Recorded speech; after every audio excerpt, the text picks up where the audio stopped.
আমাদের মিজান আজহারীর প্রতি তামাম বাংলাদেশের মানুষের ভালোবাসা তার চেহারার কারণে নয়, তার চেয়ে সুন্দর মানুষ কি বাংলাদেশে নাই? নাই আছে। তার চেয়ে দারুণ কণ্ঠশিল্পী, ভালো ইসলামী সঙ্গীত জানে দেশে আছে না নাই? তার চেয়ে ভালো তেলাওয়াত করে এমন কারি আছে না নাই? আদম আলাইহিস সালামের দেহ ছিল ৬০ গজ লম্বা, ১২০ হাত, বিশাল হাইকাল। তামাম পৃথিবীর মাটির পৃষ্ঠদেশ থেকে আল্লাহ তাআলা কিছু কিছু মাটি ফেরেশতাদেরকে দিয়ে সংগ্রহ করালেন। তারপরে এক পাহাড়ের মতো বিশাল একটা বডি বানালেন আদমের। মিন হামাইম মাসনুন মিন তিনিল লাযিব মিন সালসালিন কাল ফাখার ওয়াজআলনা মিনাল মা কুল্লা শাইইন হাই। আমি সব জীবনওয়ালা মাখলুককে পানি থেকে বানাইছি। পানি হলো প্রথম উপাদান। আদম আলাইহিস সালামের দেহে মাটির সংখ্যা বেশি, পানির তুলনায় উপাদানটা মাটিতে বেশি, তাই মাটির আদম বলে। কিন্তু আদমের দেহের মাঝে উপাদান ছিল মোট ৪টা। কয়টা? আগুন, পানি, মাটি, বাতাস। এই ৪টি উপাদানের মাঝে মাটিটা সবচেয়ে বেশি। তামাম দুনিয়ার পৃষ্ঠদেশ থেকে সংগ্রহিত মাটি দিয়া আদমকে বানানো হওয়ার কারণে নবী মুহাম্মদ সাল্লাল্লাহু আলাইহি ওয়াসাল্লাম বলেন, তাই তো আদমের সন্তান কোন দেশে কালো, কোন দেশে সাদা। কারণ মাটির মাঝে কালো মাটি, সাদা মাটিও আছে। এটা তার দেহের মাটির প্রভাব। তামাম দুনিয়ার পৃষ্ঠদেশের মাটি হযরত আদমের দেহের মাঝে নবী মুহাম্মদ সাল্লাল্লাহু আলাইহি ওয়াসাল্লাম বলেন, ওই মাটির প্রভাবে তার সন্তান প্রভাবিত। তাই তো তার সন্তানদের মাঝে কারো দিল বড় শক্ত, কারো দিল বড় নরম। কারণ মাটির মাঝে শক্ত নরম মাটি আছে না নাই? এঁটেল মাটি, দোআঁশ মাটি, সব মাটি একরকম হয় না। আদম আলাইহিস সালামের ওই মাটির সাথে আল্লাহ পানি মিশাইয়া দিলেন। পানি মিশানোর পরে পুরাটা মাটি কর্দমাক্ত হয়ে গেল। আল্লাহ বলেন, মিন হামাইম মাসনুন, আমি আদমকে কাদা মাটি দিয়ে বানাইছি। কিছুদিন পরে ওই মাটি থেকে পানি গেছে শুকাইয়া। এখন মিন তিনিল লাযিব, এটা হয়ে গেছে এখন এঁটেল মাটি। এখন আর কাদা নাই, কাদা হয়ে গেছে আঠাট। আরো কিছুদিন চলে গেল, সূর্য উঠছে, সূর্য ডুবছে, জলীয় বাষ্প পানি টেনে নিচ্ছে, বাতাস জলীয় বাষ্প বানায়া পানি টেনে নিচ্ছে। সূর্যের তাপের কারণে এখন আদমের দেহের মাঝে আর মোটেও পানি নাই, কাদা নাই। এখন পুরাটা বডি হয়ে গেছে মিন সালসালিন কাল ফাখার, এমন শুকনা, এভাবে টোকা দিলে ঠন ঠন করে বাজে। আমি ঠনঠনে শুকনা মাটি দিয়া বানাইছি আদমকে। মাটি হয়ে গেল একবারে শুকনা। আল্লাহ তাআলা চাইলেন আমি আদমের দেহের মাঝে এবার রূহটা ঢুকাবো। তিনি আদম আলাইহিস সালামকে যে জায়গায় বানালেন, ফেরেশতারা বলছে এমন আদম, এমন খলিফা বানানো দরকার নাই। আল্লাহ বলছেন, আদম আমি তোর দেহে রূহ দেব, তবে তার আগে যারা মানা করছে তাদেরকে তোর কাছে হাজির করব। ও ফেরেশতারা, তোমরা যারা আমার আদেশ মানো, আমি তোমাদেরকে তাসবিহ পড়ার আদেশ করেছি, পড়ছো। এখন আমি আদেশ করছি, সবাই যাও, আদমের চারপাশে গোল হয়ে দাঁড়ায়া যাও। জিবরিল আমিন থেকে শুরু করে যত ফেরেশতা আছে সব ফেরেশতা হাজির হয়ে গেল, আদমের চারপাশে দাঁড়ালো। আল্লাহ পাক রব্বুল আলামিন তাদের সবার চোখের সামনে আদমের দেহের মাঝে তিনি রূহ ঢুকাইয়া দিলেন। যেই মাত্র আদমের দেহের মাঝে রূহ আসলো, সাথে সাথে মাংস এবং চামড়ার মানুষ হয়ে গেল। রূহটা ঢুকার সাথে সাথে মাংস হয়ে গেল, অস্থি হয়ে গেল, চামড়া হয়ে গেল। আদম আলাইহিস সালাম শোয়া থেকে উঠে দাঁড়ালেন।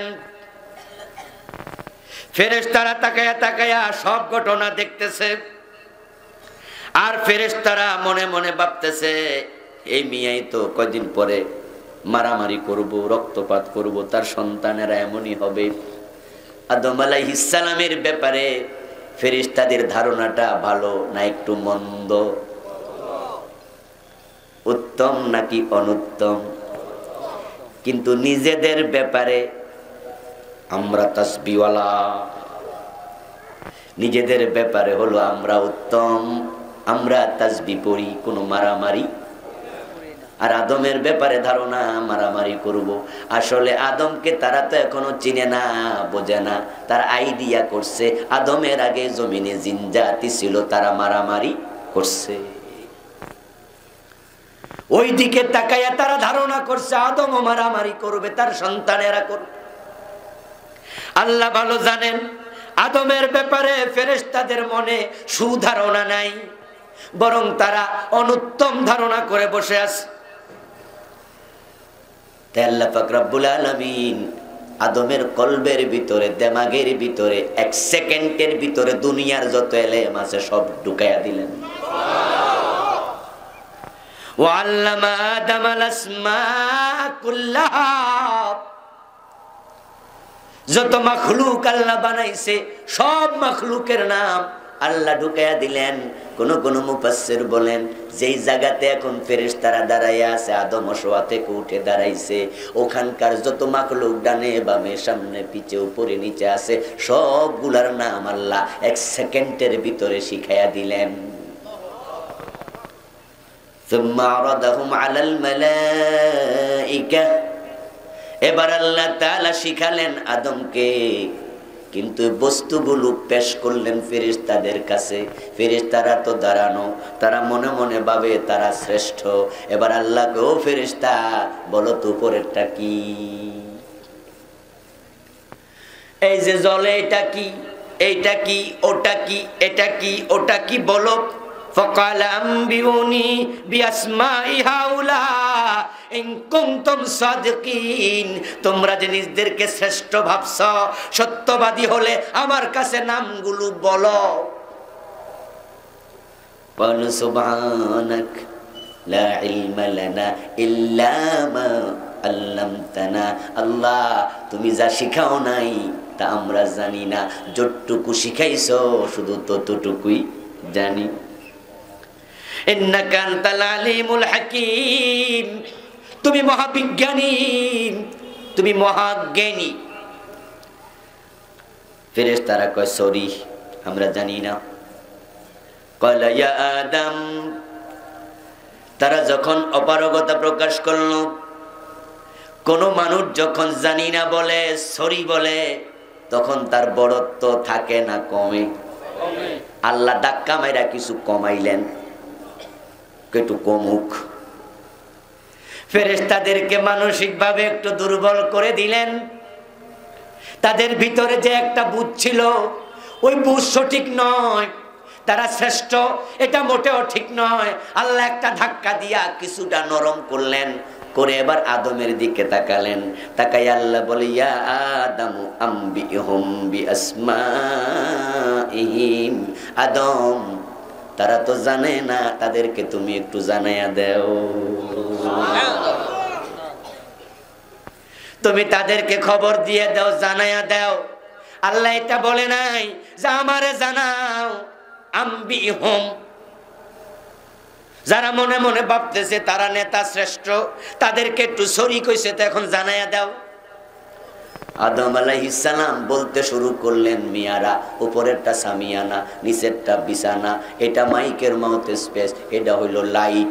এভাবে বলতে বলতে বলতে বলতে এবার ফেরেশতাদের দিকে তাকায়া তাফসীরে পাওয়া যায় আদম ফেরেশতাদের নাম পর্যন্ত বলা শুরু করে দিলেন, যে তুমি জিব্রাইল, তুমি মালাকুল মউত, তুমি ইসরাফিল, তুমি মিকাইল, তুমি অমক, তুমি তমক।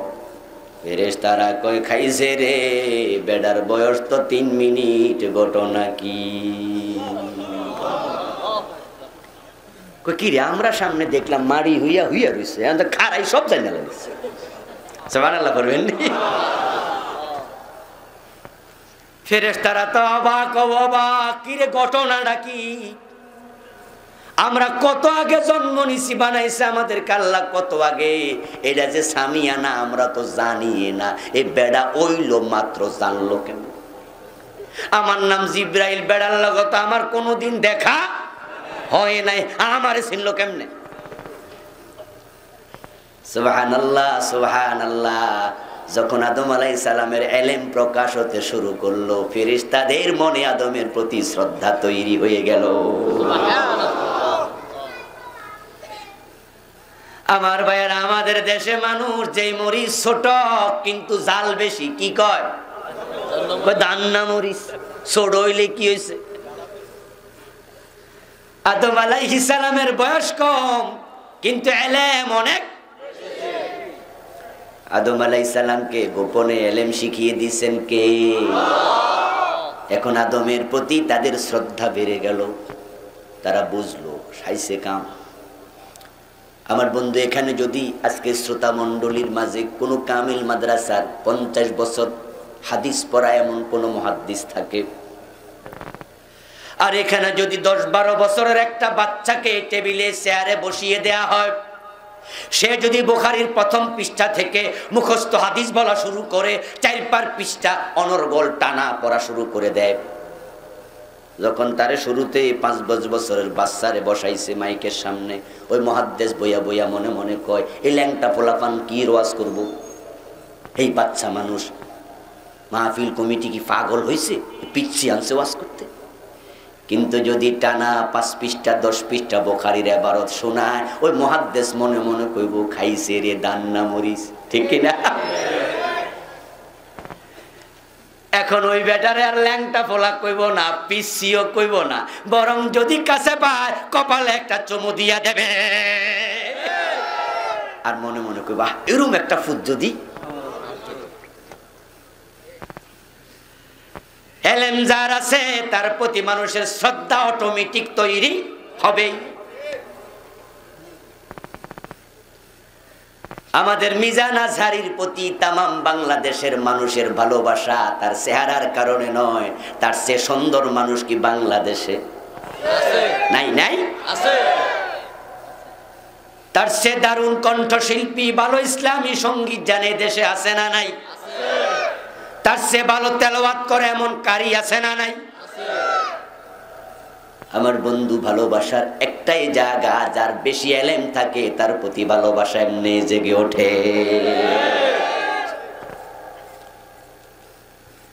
আমাদের সবার শিক্ষক আছে, লেখাপড়া আমরা করেছি, দামতিয়া আলিয়া থেকে কামিল পাশ করলাম, ক্লাস 1-এ পড়ায়, কামেলে পড়ায়, 1 থেকে কামেল পর্যন্ত শিক্ষক আছে 30 জন 40 জন। কিন্তু আমার কাছে সব শিক্ষক একরকম নয়। শ্রদ্ধার সবচেয়ে বেশি তিনি যার ইলম সবচেয়ে বেশি। লেখাপড়া করে চলে এসেছি, 20 বছর হয়ে গেল, কামেল পাশ করেছি। এখনো কোনো মাসালার প্রয়োজন হলে মোবাইল সে উস্তাদের কাছে করি, যার উপর আমি ভরসা করতে পারি যে তার ইলম আছে। ইলম এমন এক জিনিস যার কারণে দাম বেড়ে যায়। এজন্যই তো আল্লাহর যত রহমত আমাদের উপরে, শ্রেষ্ঠ রহমতের নাম কোরআন শিক্ষা দেয়ার রহমান, আল্লামাল কোরআন। খায়রুকুম মান তাআল্লামাল কোরআন ওয়া আল্লামাহু। যাকে আল্লাহ পয়সাওয়ালা বানাইছে তার উপর আল্লাহর রহমত, এটা ঠিক নয়। তাহলে কারুন হতো সবচেয়ে রহমত প্রাপ্ত। আল্লাহ যারা এমপি মন্ত্রী বানাইছে, ক্ষমতা দিছে, তার উপর আল্লাহর রহমত, এটা ঠিক নয়। তাহলে তো ফেরাউন আল্লাহর সবচেয়ে বেশি রহমত আল্লাহ হতো। রহমত হলো আল্লাহ যাকে কোরআনের ইলম দিয়েছেন সেই।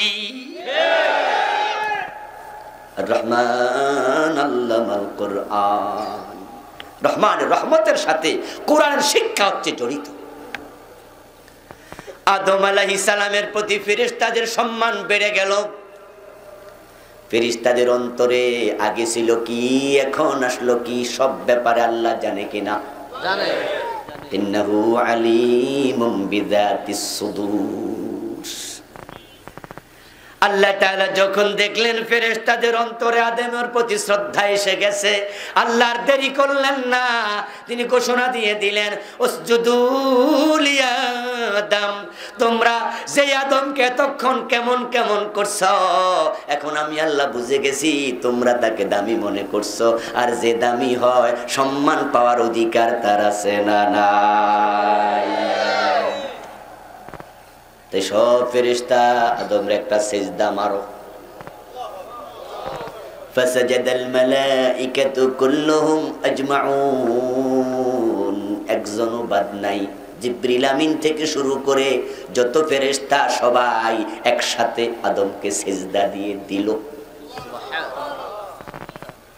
ফেরেশতাদের মাথা আল্লাহ আদমের কাছে নত করায়া আল্লাহ প্রমাণ করে দিল, ও ফেরেশতা, তোদের সে আমার আদমের সম্মান বেশি।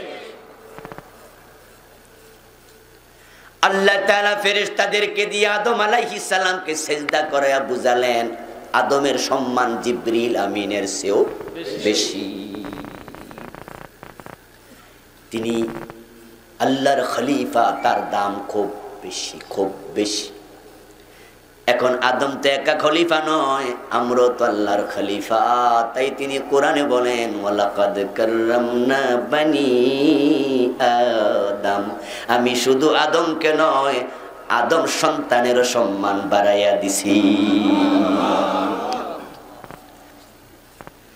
এই জন্য আদমের সন্তানেরা যখন সকালবেলায় ঘুম থেকে ওঠে, ওই রিক্সাওয়ালার ছেলে, ঠেলাওয়ালার ছেলে পুরান জামা গায়ে দিয়া, সেরা লুঙ্গি পরে, ময়লাওয়ালা চাদর গায়ে দিয়া, সেরা জুতা পায়ে দিয়া মক্তবে রওনা দেয় কোরআন শিখার জন্য। আল্লাহ বলেন, ফেরেশতারা তোরা কই? আমার বান্দার পায়ের নিচে পাখা বিছায়া দে। ইন্নাল মালাইকাতা লাতাদউ আজনিহাতাহা রিদান লিতালিবিল ইলম। রাসূলুল্লাহ বলেন, ওই তালিবুল ইলমের মনোতুষ্টির জন্য, সন্তুষ্টির জন্য ফেরেশতারা পাখা বিছাতে শুরু করে দেয়। আমরা যখন ইবাদতে থাকি, ফেরেশতারা আমাদের সালাম দেয়, সালাম। সূরাতুল কদরের শেষ আয়াত, সালামুন হিয়া হাত্তা মাতলাইল ফাজর। এই আয়াতের ব্যাখ্যায় মুফাসসিরগণ লিখেছেন, ফেরেশতারা তামাম জমিনে মানুষদেরকে খুঁজতে থাকে, কারা দাঁড়ায়া, কারা বসে, কারা শুয়ে শুয়ে আল্লাহর জিকির করছে, ইবাদত করছে, তাদের কাছে গিয়া গিয়া ফেরেশতারা সালাম দিতে থাকে। এই সালামের প্রমাণ হলো, ও মিয়া, তোমার দাম আল্লাহর কাছে আমার চেয়েও বেশি। শরীয়তের মাসআলা হলো, সালাম যে যে কাউকে দিতে পারে, বাবা ছেলেরে পারে, ছেলে বাবারে পারে, শ্বশুর জামাইকে পারে, জামাই শ্বশুরকে পারে, ওস্তাদ ছাত্রকে সালাম দিতে পারে, ছাত্র ওস্তাদকে দিতে পারে, এটা হলো জাওয়াজ, এটা জায়েজ। কিন্তু সুন্নাহ কোনটা? সুন্নাহ হলো ইউসাল্লিমুস সগীরু আলাল কবীর। সালামের সুন্নাহ বিধান হলো ছোট বড়কে দেবে, আর জায়েজ হলো সবাই সবাইকে দিতে পারবে। কিন্তু সুন্নাত হলো বড় ছোটকে না, বরং ছোট। তো ফেরেশতারা আপনাকে সালাম দেয়, আপনি যখন খলিফা থাকেন আপনার সম্মান তারা বোঝে। তাই তো হযরত মূসা নবীর কাছে আজরাইল হাজির হইয়া থাপ্পড় খাইছিল। ও বন্ধু, কারণ আর কিছু না। থাপ্পড় দেওয়ার পরে তো আজরাইল আল্লাহর কাছে গিয়া বলছিল, আল্লাহ কার কাছে পাঠাইছো? বেড়া তো মরতে চায় না, আমি যেই মাত্র পরিচয় দিছি আমি মালাকুল মউত মারছে ঘুষি। সেই মুসলিমের হাদিস শোনাচ্ছি, কিসসা নয়, বানানো গল্প নয়, সাদিয়া। আল্লাহ কয় আদম, আল্লাহ কয় মালাকুল মউত, তুমি মূসার কাছে গেছো, সে মরতে চায় না, এটা সঠিক কথা নয়। কারণ নবীদের শেষ কথা ছিল ইলাল রাফিকিল আলা, ইলাল রাফিকিল আলা। কোন নবী দুনিয়া থাকা পছন্দ করেন না, তার আল্লাহর কাছে যেতেই পছন্দ করেন। মৃত্যুর সময় নবীদেরকে দুনিয়া থাকার ইখতিয়ার আল্লাহ তাআলা দিতেন। সব নবীকে বলা হতো আপনি থাকবেন না যাবেন, যদি যান দেরি নাই চলেন, থাকতে চাইলে ইখতিয়ার আছে আরো থাকেন। বিশ্বনবীকে সে ইখতিয়ার দেয়া হয়েছে। এই জন্য বিশ্বনবীর জমিনে শেষ কথা যেটা ছিল, উম্মতের উদ্দেশ্যে শেষ কথা ছিল আসসালাতু আসসালামু ওয়া মা মালাকাত আইমানুকুম। এই ছিল দুনিয়ার মানুষের সাথে শেষ কথা, নামাজ নামাজ নামাজ। আর নিজে নিজে যেই শেষ কথাটা বলে মারা গেছেন, এটা দুনিয়ার মানুষের সাথে নয়। বলে নবী মুহাম্মদ অন্য থেকে মুখ ফিরাইয়া নিলেন, চোখ ফিরাইয়া নিলেন, আর কারো দিকে তাকান নাই। কিন্তু ইন্তেকালের আগে তিনি বলতেছেন, পাশে যারা ছিল মা আয়েশা শুনছে, অন্য অন্য সাহাবারা শুনছে। ইন্তেকালের সময় রাসূল বলেন ইলার রফিকিল আলা, ইলার রফিকিল আল্লাহ, আমি আমার সবচেয়ে বড় বন্ধুর কাছে যেতে চাই।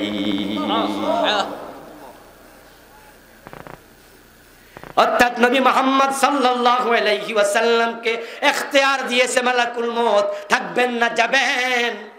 নবী মুহাম্মদ বলছে থাকবো কেন, আমি আমার বন্ধুর কাছে যেতে চাই। মুসা নবী তোমাকে মৃত্যুর কথা শুনে মালাকুল মউত পরিচয় শুনে ঘুষি দেয় নাই। কেন ঘুষি দিয়েছিল? মুহাদ্দিসগণ বলেন মালাকুল মউত মানুষের সুরত ধরে এসেছিল, তখন এইভাবে জান কবজ করত। এখন আর ওইভাবে আসে না। ঘুষি কয়বার খাইব?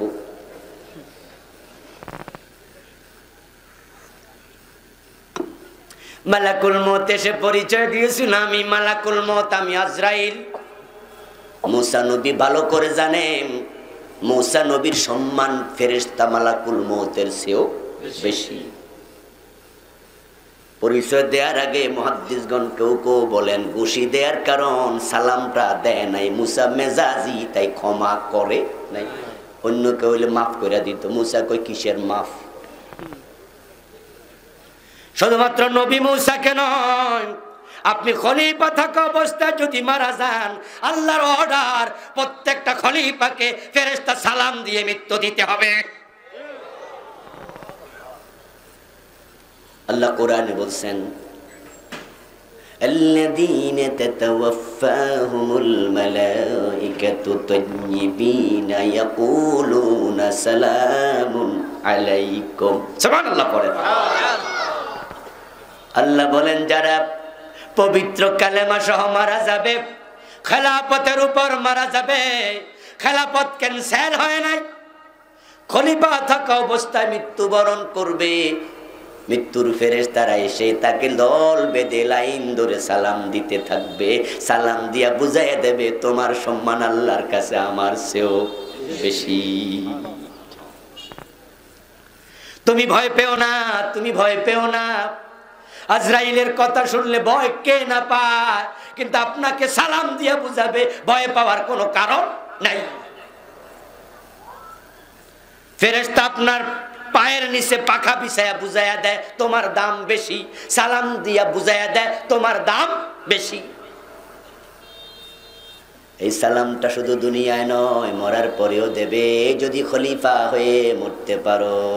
আল্লাহ তাআলা কোরআন মাজিদে বলছেন ওয়াসিকাল্লাযীনা তাকাউ রাব্বাহুম ইলাল জান্নাতি যুমারা হাত্তা ইযা জাউহা ওয়া ফুতিহাত আবওয়াবুহা ওয়া ক্বালা লাহুম খাযানাতুহা সালাম। সুবহানাল্লাহ পড়েন। আপনাকে সালাম ফেরেশতারা মরার পরেও দেবে। আপনার দাম এত বেশি যদি খলিফা হন, শুধু ফেরেশতার চেয়ে বেশি নয়, আপনার দাম কাবার চেয়েও বেশি। আল্লাহর খলিফাকে আল্লাহ এত দাম দেয়, কাবার চেয়ে আল্লাহর খলিফার দাম বেশি। এটা আমার কথা নয়, আল্লাহ তাআলা সূরা আল বাইয়িনাতে বলছেন, লাম ইয়াকুন সূরার মাঝে আছে, মুমিনদের আলোচনা করতে করতে করতে করতে আল্লাহ তাআলা এক পর্যায়ে বলছেন, উলাইকা হুম খায়রুল বারিয়া, আছে না? ইন্নাল্লাযীনা আমানু ওয়া আমিলুস সলিহাত, আমার এই বান্দাগুলো যদি ঈমান আনে, নেক আমল করে, এর মানে খলিফার কামটা পালন করে, উলাইকা হুম খায়রুল বারিয়া, আমি আল্লাহ ঘোষণা করছি তারা সৃষ্টির মাঝে শ্রেষ্ঠ। এবার বলুন তো, কাবা কি খালেক না মাখলুক? কথা কইতে হবে তো, খালেক কে? তাহলে আল্লাহ সারা বাকি সব হলো মাখলুক, কাবাও একটা মাখলুক। তো আল্লাহ কয় মুমিনের দাম তামাম মাখলুকের মাঝে বেশি। এজন্যই তো মক্কা বিজয় হওয়ার পরে হযরত বেলাল রাদিয়াল্লাহু তাআলা আনহু কাবার ছাদে উঠে আযান দিছে। আচ্ছা, হযরত বেলাল যখন কাবার ছাদে ওঠে, বেলালের ঠ্যাংটা কইছিল? কথা কয় না, এটা কি খুললা মাটিতে রেখে গেছে? হযরত বেলাল কাবার ছাদে ওঠে, উনার পাটাও তো কাবার ছাদে উঠছে। নবী মুহাম্মদ বলে নাই, বেলাল নাম, তাড়াতাড়ি নাম, কাবার উপর উঠছ, তোর পা লাগছে বেলাল, কাবার সম্মান নষ্ট হবে। রাসূল এটা বলেন নাই। হযরত বেলাল কাবার ছাদে ওঠা জান দিয়েছে, রাসূল এই জন্যই বলেন নাই, কারণ তিনি জানেন বেলালের সম্মান কাবার চেয়েও বেশি। বেলালের পা লাগলে কাবার ইজ্জত নষ্ট হবে না। প্রতি বছর কাবার গিলাফ পরিবর্তন করা হয়, করে না? কাবার গিলাফ যখন পরিবর্তন করে, তখন কাবার ছাদে কিছু মানুষ ওঠে। আপনি ইউটিউবে সার্চ দিলে আজকে রাতে দেখতে পাবেন কাবার গিলাফ পরিবর্তন, বাংলায় লিখলো এসে যাবে। কিছু লোক কাবার ছাদে ওঠে, কাবার ইমাম বলে না, কাবার ইজ্জত নষ্ট হইব, তোমরা ছাদে ওঠো কেন? কারণ কাবার ইমাম জানে মুমিন আল্লাহ বলছে উলাইকা হুম খায়রুল বারিয়া, তোমার দাম এত বেশি, ও আল্লাহর বান্দা, এত বেশি, এত বেশি। সুবহানাল্লাহি ওয়া বিহামদি।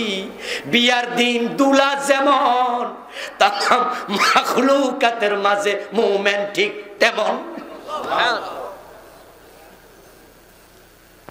বিয়ার দিন ৫,০০০ লোক যদি বিয়ের অনুষ্ঠানে আসে, এমপি আসে, মন্ত্রী আসে, প্রধানমন্ত্রী আসলো, কিন্তু সেদিন দুলার মতো ইম্পর্টেন্ট আর কেউ নেই। প্রধানমন্ত্রী না আসলো বিয়া চলে, দুলা যেহেতু আইছে, ঠিক না? ঠিক। প্রেসিডেন্ট দাওয়াত দিছেন, আসবো বলছিল, কিন্তু কোনো কারণে আসে নাই, বিয়ার কোনো ক্ষতি নাই, বিয়া হইয়া যাবে, কিন্তু দুলাই আসে নাই।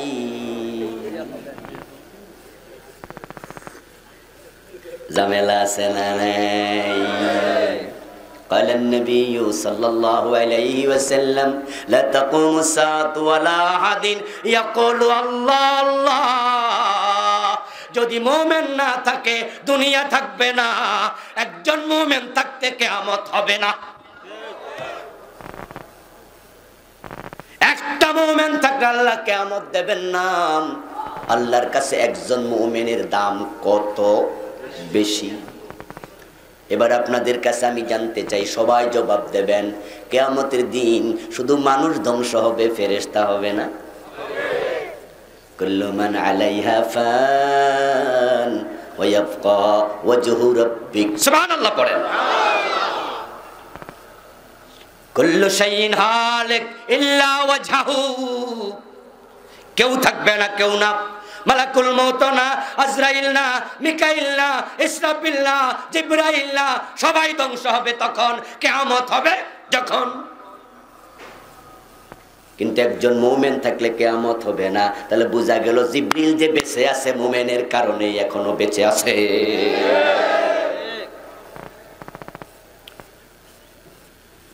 এক আল্লাহ ছাড়া কেউ থাকবে না। হুয়াল আউয়ালু ওয়াল আখিরু ওয়াজ যাহিরু ওয়াল বাতিন, তিনি ছিলেন, তিনি আছেন, একমাত্র তিনি থাকবেন। মুমিনের দাম কত? আল্লাহ তোমাকে কোথায় নিছে? আল্লাহ পাক রব্বুল আলামিন আপনারে আমারে খলিফা বানায়া ফেরেশতার উপরে তুইলা দিছে। খুশি তো? কথা বলতে হবে। এ সম্মান পায়া খুশি কিনা?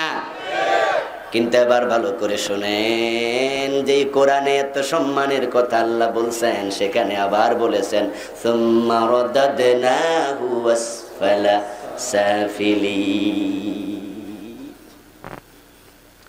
উলাইকা কাল আনআম বাল হুম আদাল। এ কোরআনে আবার বলছে, এই আদম সন্তানদের মাঝে কিছু এমন থাকবে যাদেরকে আমি এত নিচে নামায়া দেব, শুকর কুকুর তার চেয়ে ভালো। আসফালা সাফিলিন, এত নিচে ফেলে দেব যার নিচে কোনো মাখলুক আর নাই। উলাইকা কাল আনআম, তারা এমন হবে গরু ছাগলের মতো। অতটুকু বলে থেমে গেল, তো কামে লাগতো, গরু তো কামে লাগে, ছাগলও জবাই করে খাওয়া যায়। কিন্তু আল্লাহ বলেন বালহুম আদল, তারা গরু ছাগলের চেয়ে আরো নিচে, তারা শুকর কুকুরের চেয়ে নিচে, তাদের মতো নিকৃষ্ট মানুষ আর নাই। ঠিক যে আয়াতে আপনাকে উলাইকা হুম শাররুল খায়রুল বারিয়া বলছে, তার আগের আয়াতে বলছে আবার কিছু মানুষ থাকবে উলাইকা হুম শাররুল বারিয়া, তাদের অবস্থান হবে সৃষ্টি জগতের মাঝে সবার নিচে। টয়লেটের মাঝে কিছু পোকা হয় না? এখন তো আধুনিক টয়লেট, পোকা মাকা দেখা যায় না, কিন্তু আজ থেকে 30 বছর 20 বছর আগে টাট্টি ছিল, খোলা পায়খানা দুইটা এরকম করে দিত, উপরে দুইটা কাট দিত, সেখানে ময়লার মাঝেই কত রকমের পোকামাকড় হতো। ও আমার দোস্ত, ওই পোকাও মাখলুক, কিন্তু তুমি যদি জায়গায় থাকতে না পারো, তুমি পোকার সে অদম হয়ে যাবে। শুকর কুকুরের সে নিচে চলে যাইবা। যেই ফেরেশতা তোমার সালাম দেয়, ওই ফেরেশতারা কি তোমার মাখলুক না আল্লাহর মাখলুক? তারা তোমার চাকর না আল্লাহর চাকর? তারা আল্লাহর আদেশে তোমার সালাম দেয়, আল্লাহর আদেশে তোমার পায়ের নিচে বিছানা বিছায়া দেয়, আল্লাহর আদেশে তোমার হেফাজতে আছে। ওয়াইন কুল্লু নাফসিল লাম্মা আলাইহা হাফিজ। তুমি খাইতাছ, হজমের কাম কেমনে হয় তুমি জানো না? হজম করার জন্য আল্লাহর নিয়োজিত ফেরেশতা আছে না নাই?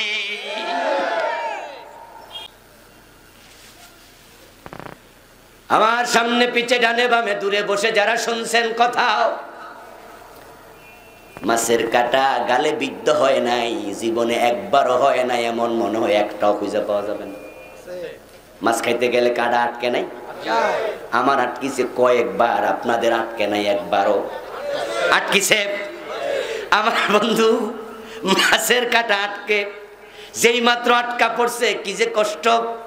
খাবার দাবার বন্ধ, খোলার চেষ্টা চলছে, খোলা যায় না।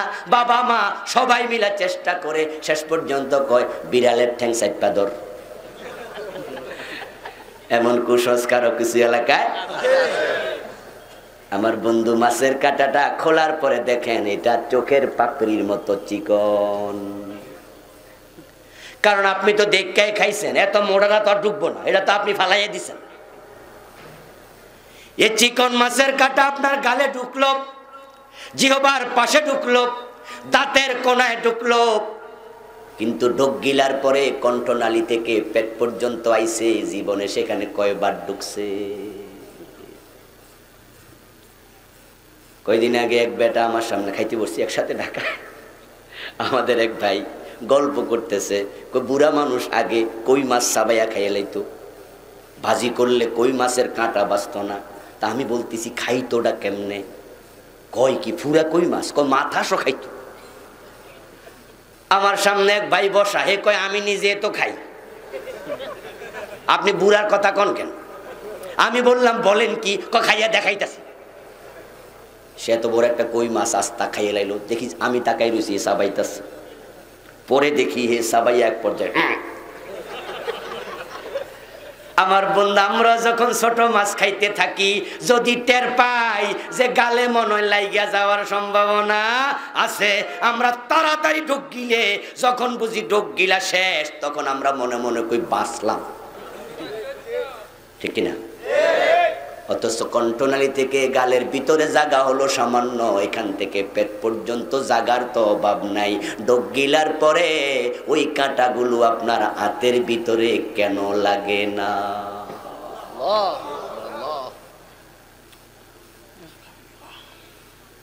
ওয়াইন কুল্লু নাফসিন লাম্মা আলাইহা হাফিজ। আল্লাহ কয় আমি তোর হেফাজতের জন্য ফেরেশতা রেখেছি। তুই যখন ঢুক গিললি তোর দায়িত্ব শেষ, বাকি দায়িত্ব আমি ফেরেশতাকে দিয়ে দেই। আমার বন্ধু, এখন আল্লাহর আদেশে তারা আপনার হজমির কাজ করে, আল্লাহর আদেশে পাকা বিছায়া দেয়, আল্লাহর আদেশে সালাম দেয়। ঠিক আমাদের পুলিশ বাহিনীর মতো সরকার যখন মন্ত্রিত্ব দেয়, এমপিত্ব দেয়, তখন পুলিশ আইসা সালাম দেয়, সেলুট দেয়। আবার যখন অন্যায় করে তখন ওই পুলিশ পাছার মাঝে আবার বাড়ি দিয়া দেয়। যে পুলিশ সেলুট দিছে এই পুলিশ আবার ঠ্যাঙের বোর্ড দিয়া লাথিও দিছে। এই জন্য ইংরেজরা যখন আমাদের পুলিশদেরকে শিখাইছে নেতাদেরকে সালাম কেমনে দিবা, হুজুরদের মতো না। আমাদের লগে দেখা হইলে রাস্তাঘাটে যখন পুলিশ গাড়ি চেক করে, প্রতি রাতেই হয়ে যায়, কিছু কিছু দিন মিস হয়। পুলিশ চেক করে, এই ড্রাইভার ব্রেক করলো, আস্তে করে কাজটা নামালাম, চেহারা দেখলে অধিকাংশ দিনে এমন হয়, ও আসসালামু আলাইকুম হুজুর, যান।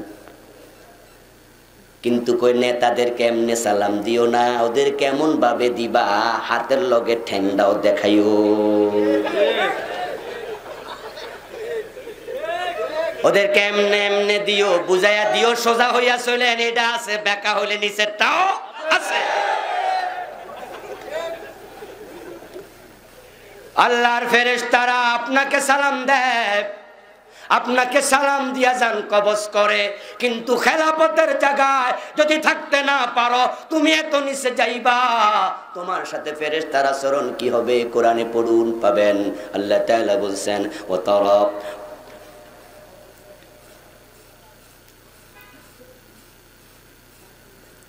আল্লাহ পাক রব্বুল আলামিন বলছেন, একটা হলো ولو ترى إذ يتوفى الذين كفروا الملائكة يضربون وجوههم وأدبارهم وذوقوا عذاب الحريق نعوذ بالله ও আমার প্রিয় নবী মুহাম্মদ সাল্লাল্লাহু আলাইহি ওয়াসাল্লাম, যারা খেলাফতের জায়গায় থাকবে না, নিচে পড়ে যাবে, কুফরি করবে, শিরিক করবে, মুনাফিক হয়ে যাবে, খেলাফতের দায়িত্ব ফালাইয়া দিয়া মসজিদের কোণায় ঢুকবে, জমিনটা শয়তানের হাতে ছেড়ে দেবে, ফেরেশতা তাদের সাথে সাক্ষাৎ যখন করবে, আমি বলবো জাহান্নাম থেকে আগুনের বানানো চাবুক নিয়ে যা।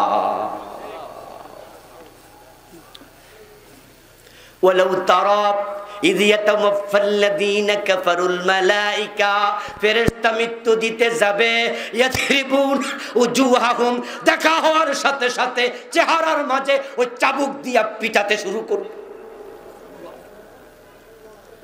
আল্লাহর দোষ দিও না, তিনি তোমাকে বানায় উপরে দিছিল, তুমি নিচে কেন নামলা?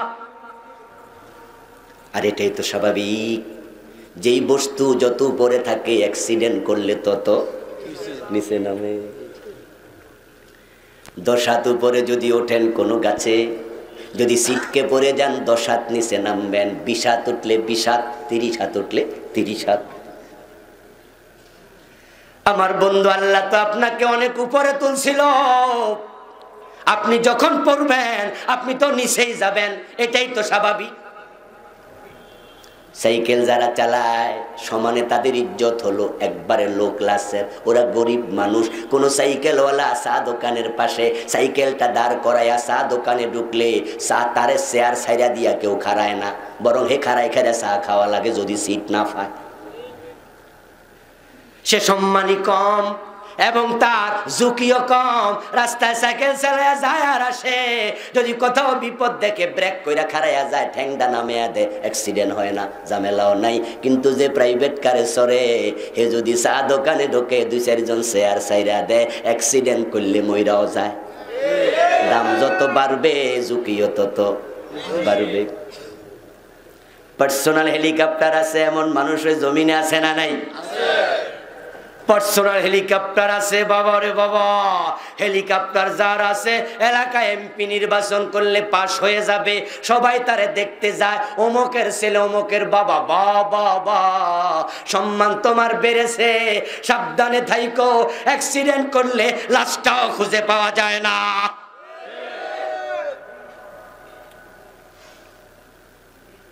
যে চালের কেজি 30 টাকা, এটা পয়সা গেল পান্তা ভাত বানায়া খাওয়া যায়, খাওয়া যায় না? অনেক গরিব মানুষ আছে সকাল বেলায় পান্তা ভাত খাইয়া কাজে যায়।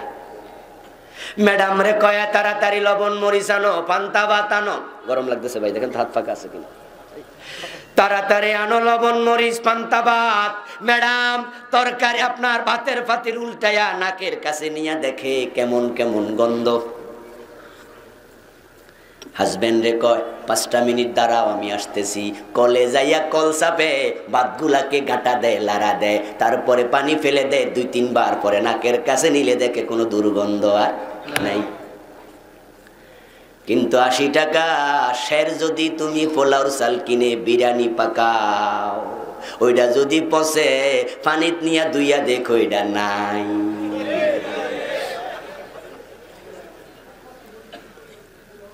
দামি জিনিস পচলে বিপদ আছে না নাই? আল্লাহ তোমাকে সেরা বানাইছে, পচিও না। এখন আপনি যে খলিফা, কামটা কি আপনাকে জানতেই হবে। আল্লাহ তাআলা বলছে হযরত দাউদকে লক্ষ্য করে, ইয়া দাউদ ইন্না জাআলনাকা খলিফাতান ফিল আরদ। ও দাউদ, আমি তোমাকে জমিনে খলিফা, কথা বলতে হবে, খলিফা বানাইছি। আমি তোমাকে জমিনে খলিফা কেন বানাইছি শোনো। ফাকুম বাইনান নাস বিল হক। তাসবিহ পড়ার জন্য বানাই নাই। সকাল সন্ধ্যা তাসবিহ পড়ো, এটা তোমার নফল কাজ।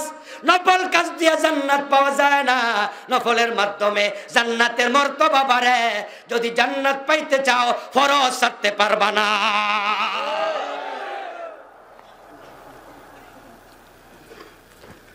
আদম আলাইহিস সালাম আল্লাহর প্রথম খলিফা। ওই আদমকে আল্লাহ খলিফা কেন বানালেন?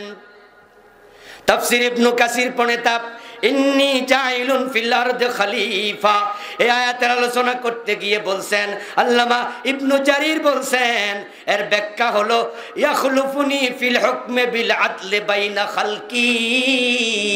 ও আদম, আমি যেইভাবে আমার আইনে আকাশ চালাই, আমার আইনে সাগর চালাই, আমার আইনে নদী চালাই, আমার আইনে জঙ্গল চালাই, সেখানে তোদের খেলাফত নাই। জমিনে তোরে খলিফা বানাইছি, তুই আমার আইনে জমিনটা চালাইবি।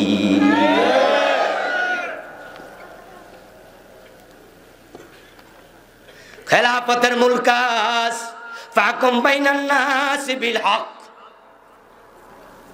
এখন খলিফারা জমিন ছাইরা দিছে। খলিফারা এখন তাসবিহ লইয়া মসজিদের কোনায় ঢুকছে। যখনই আল্লাহর খলিফারা এই জমিনে ছিল, অর্ধ দুনিয়া মুসলমানের হাতের মুঠার মাঝেই ছিল। কিন্তু যখনই খলিফারা খেলাফত ভুলে গেছে, তারা এখন মসজিদের কোনায় ঢুকছে, কেউ পীর হইয়া খানকায় ঢুকছে, হে খানকার খলিফা। কেউ খেলাফত জমিনে ভুলে মসজিদের কোনায় গেছে, তাসবিহ লইয়া গিয়েছে, আপনার গাট্টি গোট্টা লইয়া 40 দিনের জন্য ঢুকছে। জমিন গোল্লায় যাক। আমরা ইমাম খতিব হইয়া মসজিদের সিঁড়ি দখল করছি, মিম্বার দখল করছি, এই মসজিদের আমি খলিফা, আমি মিম্বার দখল করছি, আমি খুশি, সমাজ চালায় শয়তানে। যখনই আল্লাহর খলিফারা জমিন ছেড়ে দিয়েছে, জমিনটা শয়তান দখল করে নিছে। আল্লাহ দু চারটা আদেশ মানলে খলিফা হওয়া যায় না। আমার বন্ধু, আল্লাহ দুই চারটা আদেশ কোন মাখলুক মানে না? সব মাখলুক মানে। ইউনুস নবী যখন পানির মাঝে পড়ে যায়, একটা বড় মাছ উনাকে গিলছে, গিলছে না? হজম করছে নি? কারণ তারে হজম করতে মানা করছে কে? ওই মাছটা নিজে নিজে গিলে নাই, আল্লাহ তারে গিলতে কইছে। ওই মাছের পেটে ইউনুস নবী ছিলেন 40 দিন। ফালতাকামাহুল হুত ওয়া হুয়া মুলিম। মাছের পেটে ইউনুস আলাইহিস সালাম, মাছের পেটে যাওয়ার পর উনার মনে পড়লো, আমি তো আল্লাহর অনুমতি ছাড়া এলাকা ছেড়ে পালাচ্ছিলাম, অথচ আমাকে তো নিনুয়া নামক জায়গার নবী বানানো হয়েছে, আমি তো আল্লাহর অনুমতি নেই নাই, অন্য জায়গায় কেন যাই? খলিফা মানিত হলো প্রতিনিধি, দায়িত্বশীল, আল্লাহর পক্ষ থেকে তার আইন বাস্তবায়নকারী। এখন দেশের খলিফা হলো রাষ্ট্রদূত। বাংলাদেশ সরকার সব দেশে তাদের খলিফা পাঠায়। রাষ্ট্রদূত পাঠাইছে ভারতে, বেটা যাইয়া বইছে চীনে, চাকরি থাকবনি? আপনি সরকারের পক্ষ থেকে শিক্ষা মন্ত্রণালয়ের খলিফা, আপনাকে টিউনু বানায়া, টিউ বানাইয়া, ডিউ বানাইয়া পাঠাইছে আপনাকে কুমিল্লায়। আপনি জয়েন করছেন অফিসে যাইয়া সিটাং, স্যার আমি আইছি। উনি দরখাস্ত দেখা কইব, বেকুব তোরে চাকরি দিল কেডা? তোরে জয়েন করতে কইছে, কই আইলি কই? ইউনুস আলাইহিস সালাম কয়, আমার খেলাফতের জায়গা তো নিনুয়া, আমি চলে যাচ্ছি, আল্লাহ পছন্দ করে নাই। মাছের পেটে যাওয়া লাগলো, মাছের পেটে ঢুকে এবার বলে লা ইলাহা, আমার সাথে পড়ুন, লা ইলাহা ইল্লা আনতা সুবহানাকা ইন্নী কুনতু মিনাজ জালিমিন। হে আল্লাহ, আমার ভুল হয়ে গেছে, আমি জালেম হয়ে গেছি, আমারও তুমি ক্ষমা করো। আল্লাহ পাক রব্বুল আলামিন ক্ষমা করে দিলেন। ইউনুস আলাইহিস সালাম মাছের পেটে যদি আল্লাহর তাসবিহ না পড়তেন, আল্লাহ পাক রব্বুল আলামিন ইউনুসকে সেখান থেকে মুক্তি দিতেন না। আমার বন্ধু, লাউলা আন্নাহু কানা মিনাল মুসাব্বিহিন লালাবাসা ফি বাতনিহি ইলা ইয়াউমিন ইউবাসুন। আল্লাহ কয়, ইউনুস যদি তাসবিহ না পড়তো, জালেম বলে স্বীকৃতি না দিত, মাছের পেটে কিয়ামত পর্যন্ত রেখে দিতাম। সুবহানাল্লাহ পড়বেন না? লালাবাসা ফি বাতনিহি, লামে তাকিদ দিয়া কয় মাছের পেটে সে থাকতেই হতো, বের হতে দিতাম না। কিন্তু ইউনুস আলাইহিস সালাম যখন তাসবিহ পড়লেন, নিজকে জালেম বলে স্বীকৃতি দিলেন, আদমের মতো ভুল করেছে, রব্বানা যালামনা বলতে দেরি করে নাই। আপনাদেরকেও বলছি, আমি নিজেকেও বলছি, আমরা মানুষ, কিছু ভুল হয়ে যেতে পারে, কিন্তু ভুল করার পরে তাওবা করতে দেরি করা যাবে না। মা কানা আল্লাহু মুআযযিবাহুম ওয়া হুম ইস্তাগফিরুন। আল্লাহ কোরআনে বলে, মানুষ যখন ইস্তেগফার করতে শুরু করে দেয়, আমি আল্লাহ তারে আর আযাব দেই না। কে বলছে? আল্লাহ। কথা বলেন, কে বলছে? আল্লাহ কখনো ওয়াদা খেলাপ করে না। এই জন্য অন্যায় করার সাথে সাথে আস্তাগফিরুল্লাহ, আস্তাগফিরুল্লাহ, আতুবু ইলাইকা, আল্লাহ আমি ভুল করে ফেলছি, আমারে মাফ করে দাও। ইউনুস নবীর মতো ওই তাসবিহ পড়া শুরু করে দেবেন। ইউনুস আলাইহিস সালাম তাসবিহ পড়ল, আল্লাহর প্রেমের দরিয়ায় জোয়ার উঠে গেল। আল্লাহ বলে, মাস ও তুমি দৌড়ায়া যা, আমার ইউনুসকে বমি করে দে। ইউনূস আলাইহিস সালামকে বমি করার পরে তাফসীরে জালালাইন প্রণেতা লিখেন উনি যখন ওই মাছের পেট থেকে 40 দিন পরে বের হলেন, নতুন বকের বাচ্চা, নতুন কবুতরের বাচ্চা ডিম থেকে ফোটার পরে চামড়া যেমন থাকে ইউনূস নবীর গায়ের চামড়াগুলো অনুরূপ হয়ে গেছে, তিনি বড় দুর্বল হয়ে গেছেন। এখন বলুন তো ইউনূস নবীকে যদি তিমি মাছ সাগরের মাঝখানে বমি করত, ডুবে যাওয়ার সম্ভাবনা আছে না? নাই। এই জন্য মাছটা সাগরের মাঝখানে বমি করেনি, একবারে যেতে যেতে তীরে চলে গেছে, ওই তীরে গিয়া বমি করছে। ইউনূস আলাইহিস সালাম বেঁচে গেছেন। আমি আপনাদের কাছ থেকে একটু জানতে চাই, এই মাছটা কি আল্লাহর আদেশগুলো মানে নাই? তাই বলে খলিফা হইয়া গেছে নাকি? আপনিও মাঝে মাঝে 2-4 রাকাত নামাজ পড়েন, মসজিদে সাদাও দেন, আপনি হজও করেছেন, মনে মনে কোন আমি তো খলিফা হইয়া গেছি। না রে দোস্ত, খেলাফতের কাজ না করলে খলিফা হওয়া যায় না।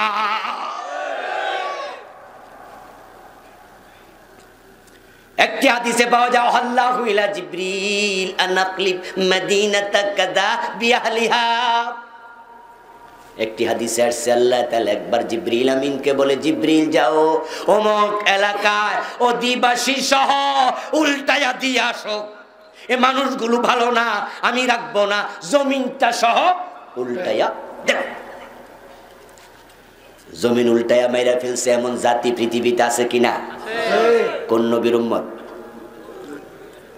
বলেন না?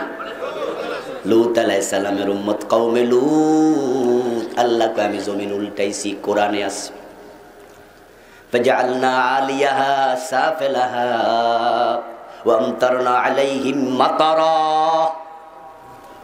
আল্লাহ বলে ফেরেশতা লূত আলাইহিস সালামের এলাকা 2 জন 2 পাশে ধরে উপরের দিকে তুলতে থাক।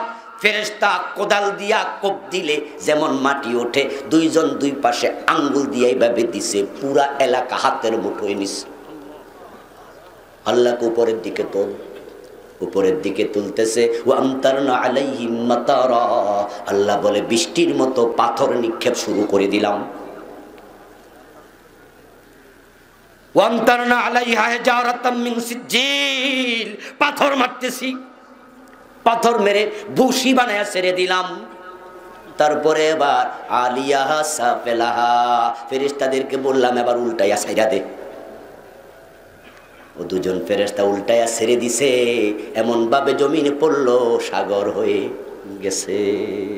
সেখানে কোনো মানুষ বসবাস করার কোনো চিহ্নই নেই। ও জিবরিল যা যা অমুক এলাকাটা উল্টায়া দিয়ে আয়। জিবরিল আমিন গেলেন, ওই এলাকা উল্টায়া দেবেন। গিয়ে দেখেন এলাকার মসজিদের মাঝে আল্লাহর এক বান্দা ইবাদত করছে, জিকির করছে, নামাজ পড়ছে, সালাম ফিরায় আবার দাঁড়ায়, আবার নামাজ পড়ে, আবার তাসবিহ পড়ে, আবার জিকির করে। জিবরিল আমিন কয় এখন জমিন যদি উল্টায়া দেই, ওই গজবে তো এই নামাজি বেটাও করবে। জিবরাইল আলাইহিস সালাম এবার মনে মনে কয় আল্লাহ যে আমারে পাঠালেন এই এলাকায় গজব দিতে, উল্টায়া দিতে, এই এলাকায় নামাজি বেটা যে আছে আমি তো জানি না, কিন্তু আল্লাহ জানে কিনা? কথা কইতেন না? আল্লাহ জানেন কিনা? তাই জিবরিল আমিন ভাবে আল্লাহ তো জানে নামাজি বেটা আছে, কিন্তু তারে তো বাঁচাতে কয় নাই।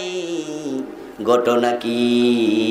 ডাল মে কুছ কালা হে। বেড়া যদি ভালো হইতো আল্লাহ তো কইতো জিবরিল এলাকা উল্টানোর সময় আমার ওই নামাজি মিয়ারে ঠপ করে দইরা একটা পাখার উপরে রাইখা উল্টাইয়া দিয়া হেরে আবার ছেড়ে দিও। কিন্তু আল্লাহ তো আমার এটা বললো না। মসজিদের সব নামাজি কিন্তু নামাজি না, দেখতে নামাজি, টুপিওয়ালা জুতা চোর আছে না? নাই। দেখতে কেমন লাগে? চোরের মতো না, মোড়েও না, বরং মনে হয় আল্লাহর ওলি আইছে, একবারে টুপি টাপি মাথা দিয়ে আইছে। সব তো নামাজি না, পকেট মাইরও আছে না নাই? আজকের মাহফিলে আছে না নাই? হ্যাঁ, এই আজকে আপনার আসরের নামাজের পরে একটা মাহফিল করছিলাম বুড়িচঙ্গে। আহলে হাদিস এরিয়া, তাই তারা আসরের নামাজটা আগে পড়ে, 3:15 পড়ে লাইছে, আমারে পরে বয় দিছে। মাগরিবের আগ পর্যন্ত ওয়াজ করলাম। আসার পথে আমার সাথে একজন যিনি মাহফিল কমিটির লোক ফোনে জানলো, মোবাইলে কি জানি শুনলো, শুনে কইন্না আলিল্লাহ, কোন কি।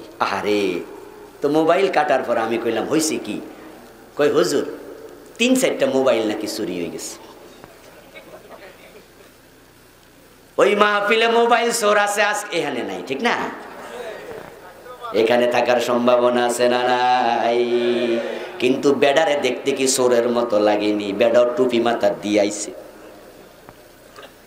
হেও মনে হয় যেন কত মনোযোগ দিয়ে আওয়াজ শুনতাছে, কিন্তু মাঝে মাঝে আঙ্গুল দিতে চেষ্টাও করতেছে। জিবরিল আমিন ভাবে এই নামাজির কথা আল্লাহ কেন কইল না? নিশ্চয় কোনো ঝামেলা। জিবরাইল হলেন ফেরেশতাদের নেতা। যে ফেরেশতা আমলনামা লেখে, ওই ফেরেশতা ওনার সিনিয়র না জুনিয়র? এই মিয়া আমলনামাটা দেও তো, ওই নামাজির আমলনামাটা দেও। আল্লাহ হেরে বাঁচাইতে কেন কইল না? জিবরিল আমিন আমলনামা দেখা তো আশ্চর্য, তার আমলনামার মাঝে একটা গুনাহও নাই।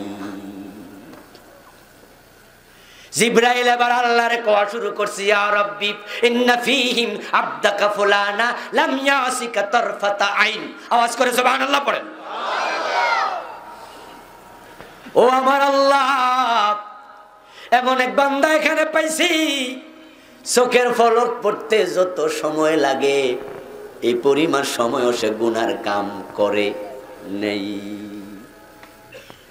আল্লাহ আপনি যে পাঠাইছেন জমিন উল্টাইতে, এখন হেরে কি করতাম, পরে নিয়ে আবার আমারে ধরেন যে হেরে উল্টাই লিখেন। আল্লাহ কয় আকলিভা আলাইহি, জমিনটা আগে তার উপরে উল্টা। আকলিভা আলাইহি ওয়া আলাইহিম ফাইন্না ওয়াজহাহু লাম ইয়াতামার ফি সাআতান কাত্তু। এই বেটারে আমি মসজিদের কোণে ঢুইকা তাসবিহ পড়ার জন্য বানাই নাই, বানাইছি খলিফা হিসাবে, ঠিক না? ইন্নী জাইলুন ফিল মসজিদে খলিফা, এমন আয়াত কোন আনে আসেনি। আয়াত তো হলো ইন্নী জাইলুন ফিল আরদি খলিফা, আমি তো তার জমিনের খলিফা বানাইছি। এই মসজিদে দুইকা নামাজ পড়ে, তাসবিহ পড়ে, জিকির করে, অথচ পুরা জমিন শয়তান দখল করে নিছে, তার চেহারা কখনো লাল হয় নাই। এমন জিকিরওয়ালা দরকার নাই। তার খেলাপথ কত আগে কাটতে দিছি, আর খেলাপথ যখন চলে যাবে, উপরে ছিলা সবার নিচে যাওয়া লাগবে। মুসলমান সাবধান, খেলাপথের জায়গা জমিন, এই জমিনে তোমাকে খেলাপথের কাজ করতে হবে। ওয়াকাযালিকা জাআলনাকুম খালাইফা ফিল আরদি, আমি তোমাদের জমিনের খলিফা বানাইছি। ইন্নী জাইলুন ফিল আরদি খলিফা, জমিনে খেলাপথের কাজ করো। হ্যাঁ, মসজিদও যেতে হবে, নিশ্চয়ই যেতে হবে। কখন যাবেন? হাইয়া আলাস সালাহ বলে আহ্বান করা হবে। যখন হাইয়া আলাস সালাহ, নামাজে আসো। আপনি মসজিদে গাট্টি গোট্টা লইয়া যদি হইয়া থান, আজানের দরকারটা কি? আপনি মসজিদে সারাদিন থেকে থেকে ভাববেন, বাহ আমার মতো আল্লাহর ওলি কেডা আছে, কত ভালো কাম আমি করতেছি, ঘরেও ঘুমাই না, আমি মসজিদে ঘুমাই। মসজিদে ঘুমানো যদি, মসজিদে থাকা যদি ভালো কাজ হতো, নবী মুহাম্মদের হুজরা মসজিদে নববীর সাথেই ছিল। কিন্তু রমজানের ইতিকাফ ছাড়া নবী মুহাম্মদ কখনো মসজিদে ঘুমান নাই।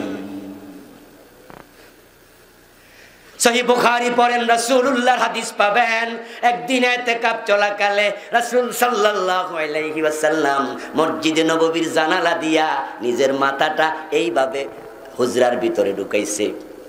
ঢুকায় কয়, আয়েশা আমার মাথাটা একটু চিরুনি দিয়া আশ্রয়া দাও। তাহলে বোঝা যায় আয়েশার রুম আর রাসূলের রুমের মাঝখানে একটা বেড়া। হজ করতে যারা গেছেন রাসূলকে সালাম দিয়েছেন, উমরায় গেছেন সালাম দিয়েছেন, চাকরি করতে গেছেন সালাম দিয়েছেন, রাসূলের রওজাটা এখনো মসজিদে নববীর ভিতরে। আপনি মসজিদে ঘুমাইয়া মজা নেন, আমি ওলি হইয়া গেছি। রাসূল তো মসজিদে ঘুমাতেন না। এতে বোঝা যায় মসজিদ তোমার খেলাফতের জায়গা না। হাইয়া আলাস সালাহ বলবে, মসজিদে চলে যাবে, নামাজ পড়বে, আল্লাহর খেলাফতের প্রশিক্ষণ নিবা, বলবা আল্লাহু আকবার, আল্লাহ তুমি মহান, তোমাকে ছাড়া কাউকে মানি না। আমার বাবা ইমাম হলে ভুল করলে তারেও ছাড়ি না, তারেও লোকমা দেই। তুমি মহান, তোমার আইনের বাইরে চলি না। এই শিক্ষা নিয়া আদালতে, সংসদ ভবনে, বঙ্গভবনে, গণভবনে আল্লাহর খেলাফত প্রতিষ্ঠা করা লাগবে।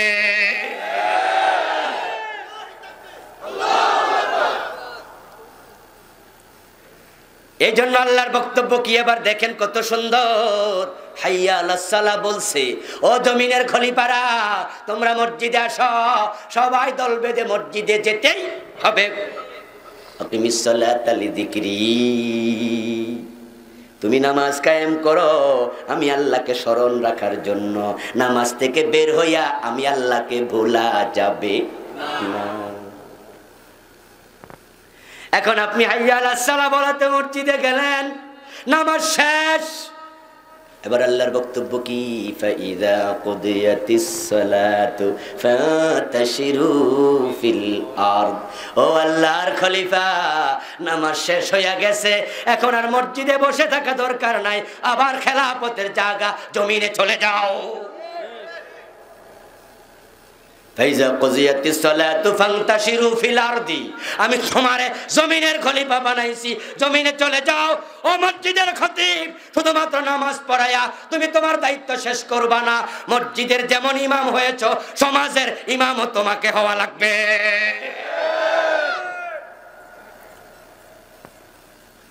যদি মসজিদের ইমামেরা সমাজের ইমাম হতো, তাহলে বন্ধু গোশ দিয়া বিচার উল্টানো যেত না। কুমিল্লা শহরের সবচেয়ে বড় মসজিদের খতিব, উনি যদি জজ কোর্টের জজ হতো, ছোট ছোট মসজিদের খতিব গুলা ওই যে বিভিন্ন আদালতের জজ হয়ে যেত, ম্যাজিস্ট্রেট হয়ে যেত, তাহলে ওখান থেকে ন্যায় বিচার কায়েম হয়ে যেত। আমরা কথা বলি না জজদেরকে বাদ দাও, ম্যাজিস্ট্রেটদেরকে বাদ দাও, এটা আমি বলি না, বরং আমি বলতে চাই যে জজ হবে ইমামতির যোগ্যতাও তার লাগবে। এখনো সৌদি আরবের বড় বড় আদালতের প্রধান বিচারপতি কাবার ইমামেরা, কাবার ইমাম, বিভিন্ন মসজিদের বড় বড় খতিব, আদালতের বিচারপতি। নবী মুহাম্মদ সাল্লাল্লাহু আলাইহি ওয়াসাল্লাম মসজিদে নববীর ইমাম, আবার রাষ্ট্রের প্রেসিডেন্ট। আবু বকর মসজিদে নববীর ইমাম, আবার রাষ্ট্রের প্রেসিডেন্ট। হযরত ওমর অর্ধ দুনিয়ার প্রেসিডেন্ট, মসজিদে নববীর ইমাম। এখন আমরা দুইটা আলাদা করে ফেলেছি। যখনই ইমামতে সগরা, ইমামতে কবরা আলাদা হয়েছে মুসলমানের, তখনই কপাল পুড়ে গেছে। তুমি জমিন আল্লাহর খলিফা, জমিনে চলে যাও। এখন গিয়ে কি করবা? আল্লাহর খেলাফত মানে কি? আমার বন্ধু, আল্লাহর খেলাফত যেটা কিছুক্ষণ আগে ইবনে কাসির থেকে আপনাদের শুনিয়েছি, আল্লাহর কোরআন থেকে শুনিয়েছি, ইয়া দাউদ ইন্না জাআলনাকা খলিফাতান ফিল আরদ লিতাহকুমা বাইনান নাস বিল হক। ইবনে কাসির, ইবনু জারির তাবারির উদ্ধৃতি দিয়ে লিখেছেন, তুমি আল্লাহর বান্দাদের মাঝে আমার আইনের বাস্তবায়ন করবা। আকাশ চালায় আল্লাহ, সেখানে আল্লাহর সরাসরি নির্দেশ চলে। লাশামসু ইয়ামবাগি লাহা আন তুদরিকাল কামার ওয়ালাল লাইলু সাবিকুন নাহার। আল্লাহ সূর্য বানাইছে, বানায় এক সূর্য, তুই যত বড় হস না কেন, তোর কক্ষপথ নির্ধারণ করে দিলাম, এক চুল পরিমাণ লড়াচড়া করবি না, ঠিকঠাক জায়গায় চলবি। সূর্য আল্লাহর কথা মেনে চলছে, আল্লাহর খেলাফত চলছে, ডাইরেক্ট অর্ডার। ওয়াল কমারা কদ্দারনাহু মানাজিল হাত্তা আদা কাল উরজুনিল কদিম। সুবহানাল্লাহ পড়েন। আল্লাহ কয়, চাঁদ বানায় আমি চাঁদের জন্য কিছু জায়গা নির্ধারণ করে দিয়েছি। আকাশের মাঝে চাঁদের জন্য মঞ্জিল হলো 28টা। মাস যদি 30 হয় 2 দিন চাঁদ লুকায়া থাকে, মাস যদি 29 হয় একদিন চাঁদ লুকায়া থাকে। আমরা নতুন চাঁদ খোঁজার জন্য মধ্যম আকাশে তাকাই না, আমরা নতুন চাঁদ যখন খুঁজি সবাই পশ্চিম আকাশে। আল্লাহ কয় আমি চাঁদেরে বানাইয়া বলছি প্রথম দিন উঠবি এখানে, দ্বিতীয় দিন এখানে, তৃতীয় দিন ওখানে, এইভাবে 28টা মঞ্জিল দিছি, চাঁদ হেরফের করে না। আমার খেলাফত চলছে। এরপরে জঙ্গলের দিকে তাকাও, জঙ্গলের মাঝে কত মাখলুক। আমাদের বাংলাদেশে একটা জঙ্গল আছে কিনা? সবচেয়ে বড়টা কি নাম? সুন্দরবনে আমি নিজেও গিয়েছি, ছাত্র জীবনে 2001-এ ঘুরতে গেছিলাম। আমার ভাইয়েরা সুন্দরবনে ঢুকেছি রাইফেল লইয়া। যারা সেখানে অফিসার আছে তারা খালি হাতে যায় না, দাও লয়, রাইফেল লয়, তারপরে একটু ঘুরায়। তাদের টেনশন যদি বাঘ থাকে তাহলে বিপদ হতে পারে। আচ্ছা এবার আপনারা বলুন তো, সুন্দরবনের চারপাশে কি জেলখানার মতো বড় ওয়াল আছে নাকি? এখন জঙ্গল থেকে টাইগার গুলো লোকালয়ে আসে না কেন? যদি আসতো 2-10 মাইলে মানুষ বসবাস করতে পারত না। অথচ সুন্দরবনের পাশে রয়্যাল বেঙ্গলটাই, সুন্দরবনের পাশে মানুষের বসবাস, মানুষের বাড়িঘর। 2-10 বছর পরে 1-2টা বাঘ লোকালয়ে আসে, তখন বলে সে পথ ভুলে গেছে। চারিপাশে কোন রকমের ওয়াল নাই। কেন আসে না? কারণ তারা সবাই আইন মানতেছে। আরে ভাই খাবারের অভাবে আসবে, খাবার নাই তাই তো আসবে, কিন্তু সেখানে খাবারের ব্যবস্থা করে কে? তুমি কি দেখো না ভাই? চিড়িয়াখানায় ঢাকা যাবা, দেখবা হাতিগুলোর অবস্থা কত। চিড়িয়াখানার হাতি, যেটার বয়স যত বেশি হয়েছে চিড়িয়াখানার ভিতরে এটা তত চিকন হইয়া গেছে, ছোট হইয়া গেছে। মাংস দে, কলা দে, কলা গাছ দে, এরপরও বাঘ মোটা হয় না, হাতি মোটা হয় না। কিন্তু জঙ্গলের হাতি তেল তেলা, সেখানে তো কেউ কলা গাছ কাটটা খাওয়ায় না, তার খাবার দিচ্ছে কে? তো সে লোকালয়ে কেন আসবে? দরকারই তো নাই। আল্লাহর হুকুম চলছে জঙ্গলে। সাগরের দিকে তাকাও, এক একটা তিমি মাছ একদিনে কয়েক টন খাবারের প্রয়োজন হয়। কোন তিমি না খাইয়া মইরা বাইসা ওঠে না। ও আমার ভাই, আল্লাহর আদেশ চলছে জঙ্গলে, চলছে আকাশে, চলছে সাগরে, কিন্তু আমাদেরকে আল্লাহ কয় একটা জায়গা তোরারে দিলাম, ও খলিপাড়া, সেখানে আমি ডাইরেক্ট আদেশ করব না, আমি কোরআন পাঠাইছি, এটা তোরা প্রয়োগ করা লাগবে। আমি ফেরেশতা পাঠাবো না, আমি জিন পাঠাবো না, আমি নিজে অর্ডার করব না, আমি কিছু সূত্র দিয়া খলিফার দায়িত্ব তোদের হাতে দিয়ে দিলাম। এবার সহজে বুঝার জন্য একটি কথা বলতে চাই। আমার ভাইয়েরা, আমাদের দেশে সোনাকান্দার খলিফা আছে না নাই? সরসিনা, আটরশি, দেওয়ানবাগ, মাইজ ভান্ডার। এবার শোনেন, মূল ফির তার প্রতিনিধি বানায়, খলিফা বানায়, বানানোর পরে সে আবার তালিম দেয়, সে মুরিদ বানায়। আটরশির খলিফা আটরশির পীরের মতো জিকির করে, সরসিনার খলিফা সরসিনার পীরের মতো টুফি, পীরের মতো জিকির। দেওয়ানবাগের খলিফা দেওয়ানবাগের পীরের মতো। মাইজ ভান্ডারের খলিফার বাড়িতে ডোল আছে না নাই? কারণ পীরের বাড়িতে তো আছে। সরসিনার খলিফার বাড়িতে ডোল আছে কয়টা? কথা কয় না। কিন্তু সরসিনার খলিফার বাড়িতে পাগড়ি আছে না নাই? কারণ সরসিনার পীরের মাথাও পাগড়ি আছে। খলিফা হবে পীরের মতো, বসের মতো। খলিফার জিকির, খলিফার পাগড়ি, খলিফার টুপি, খলিফার ডোল, খলিফার তবলা, পীরকে অনুসরণ করে হওয়া লাগে। এখন আমরা আল্লাহর খলিফা মানে কি? জমিনটা আল্লাহর কোরআনের রঙে রঙিন করা লাগবে।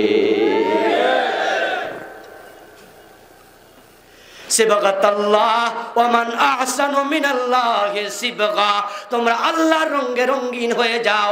আল্লাহর রঙের মতো শ্রেষ্ঠ রং হতে পারে না।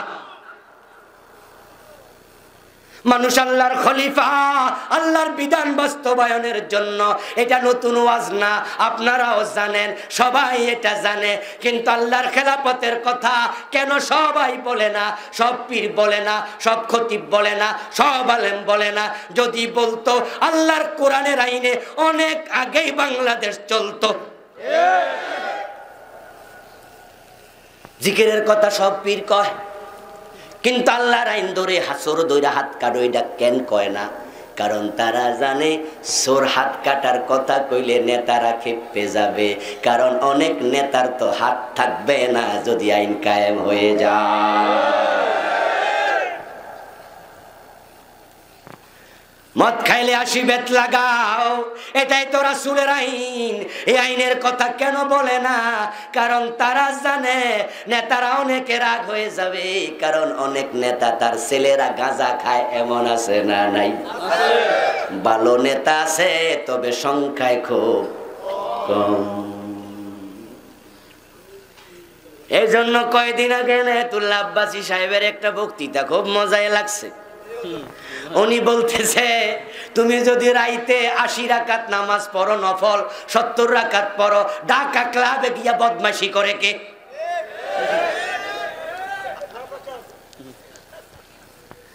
কয় আমরা প্রতিদিন কোরআন পড়ি, আমরা 70-80 রাকাত নামাজ পড়ি, 22 বছর তাহাজ্জুদ ছাড়ি না। আব্বাসী সাহেব কয়, তাহলে হিয়া না কামড়ি করে কেডা? আসলে ব্যাপারটা হলো আল্লাহর খেলাফতের কথা বলা সহজ নয়। এই কথা বলতে যাইয়া নবী মুহাম্মদকে দাঁত দিতে হয়েছে, আমির হামজাকে কলিজা দিতে হয়েছে, ইমাম হোসেনকে কল্লা দিতে হয়েছে, ইব্রাহিম নবীকে আগুনে পড়তে হয়েছে, মুসা নবীকে দেশ ত্যাগ করা লেগেছে। এই কথা বললে তোমাকেও জেলের কয়েদি হওয়া লাগতে পারে।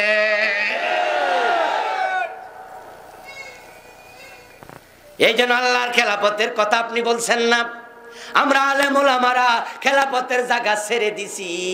যখনই এক সময় আলেমদের হাতে, দিনদারদের হাতে জমিনের খেলাফত ছিল, তখন পৃথিবীর আকাশে কালেমার পতাকা পথ পথ করে উড়েছিল।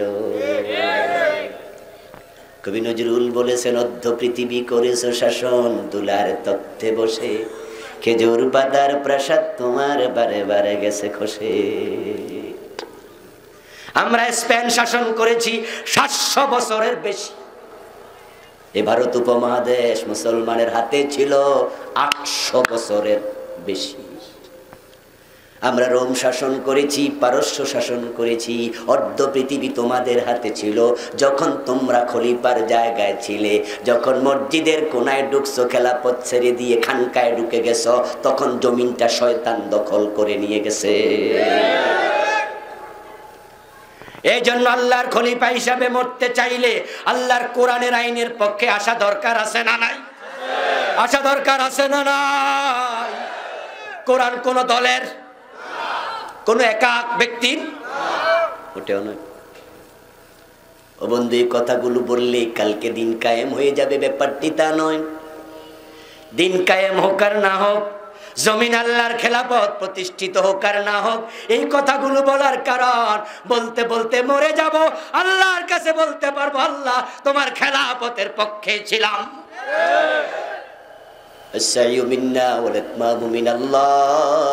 চেষ্টার মালিক আমরা, সফলতার মালিক হলেন আল্লাহ। কিন্তু যদি আল্লাহর খেলাফতের বিধানের পক্ষেই আপনি না থাকেন, খেলাফত ক্যান্সেল হয়ে যাবে, তখন আপনার অবস্থান হবে শূকর কুকুরেরও নিচে। আল্লাহ পাক রব্বুল আলামিন এই বিষয়গুলো মাথায় রেখে তার খেলাফতের কাজ করার তৌফিক আমাদের দান করুন। সবাই বলেন আমিন। সম্মানীয় ভাইয়েরা, আলোচনার আমরা শেষ দিকে চলে আসলাম। নামাজ বিতর্ক তামাম বাংলাদেশকে অস্থির করে তুলেছে।